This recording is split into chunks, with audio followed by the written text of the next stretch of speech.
नमस्कार दोस्तों, स्वागत है हमारे YouTube कहानी किंग 7 चैनल पर। ऐसी ही कहानी सुनने के लिए हमारे YouTube चैनल को सब्सक्राइब करें।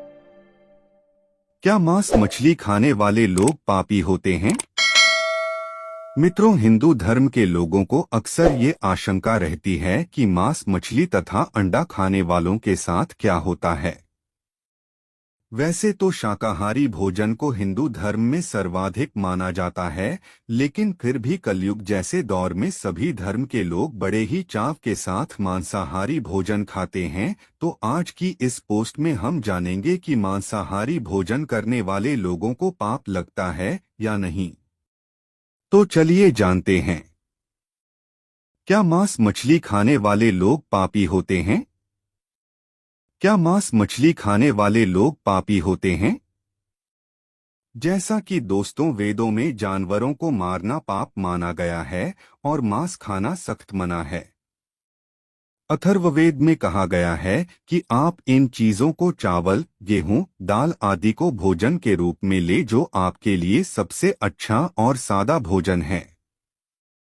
दूसरी ओर ऋग्वेद में कहा गया है कि गाय जगत की माता है और उसकी रक्षा ही समाज का उत्थान है। उन जैसे सभी जानवरों की रक्षा की जानी चाहिए। गीता में मांस खाने और ना खाने का उल्लेख है, जिसे 3 श्रेणियों में बांटा गया है। सात्विक भोजन करने वाले मनुष्य के विचार भी सात्विक होते हैं। तामसिक भोजन में मांस और शराब जैसी चीजों का सेवन किया जाता है। इस प्रकार का भोजन करने वाले हमेशा अपने बुरे कर्मों की वजह से बीमार और आलसी रहते हैं। जो व्यक्ति मांस खाते हैं वह 36 प्रकार के नरकों में से एक एक करके सभी नरक में जाते हैं, जहां उनके शरीर के टुकड़े टुकड़े कर दिए जाते हैं और फिर उन हिस्सों को तेल में तला जाता है, जिससे मनुष्य के लिए झेलना बहुत ही कष्टदायी माना जाता है। इसलिए कहा जाता है कि महानता जीवन लेने में नहीं, जीवन देने में है। मांस खाने वाले ब्राह्मणों के साथ क्या होता है?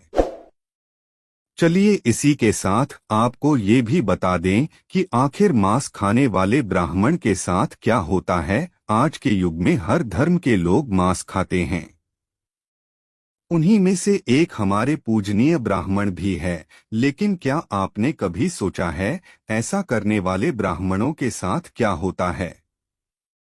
क्या उनको भयानक सजाओं को भोगना पड़ता है या भगवान उनको माफ कर देते हैं? अगर किसी मनुष्य का जन्म ब्राह्मण परिवार में हुआ है और वो उस धर्म को त्याग कर मांस का सेवन करता है, तो ऐसे लोगों की जब मृत्यु पास होती है तब उनके दांत काले पड़ जाते हैं और पेट निकल आता है। पुराणों की माने तो उनकी मौत बहुत दर्दनाक होती है। कहा जाता है कि अगर भगवान ने किसी को इतनी श्रेष्ठता दी है और उसकी कदर ना की जाए तो भगवान का क्रोधित होना वाजिब है। स्कंद पुराण काशीखंड के 3 अध्याय में कहा गया है कि जो ब्राह्मण मांस खाता है उसके जीवन पर धिक्कार है। ऐसे ब्राह्मण को ना तो मृत्यु लोक में सुख मिलता है और ना ही मृत्यु के बाद दूसरे लोक में। इतना ही नहीं, स्कंद पुराण के अनुसार भगवान शिव उन लोगों की पूजा कभी स्वीकार नहीं करते जो लोग मांसमदीरा का सेवन करते हैं। मांस खाना पाप या पुण्य?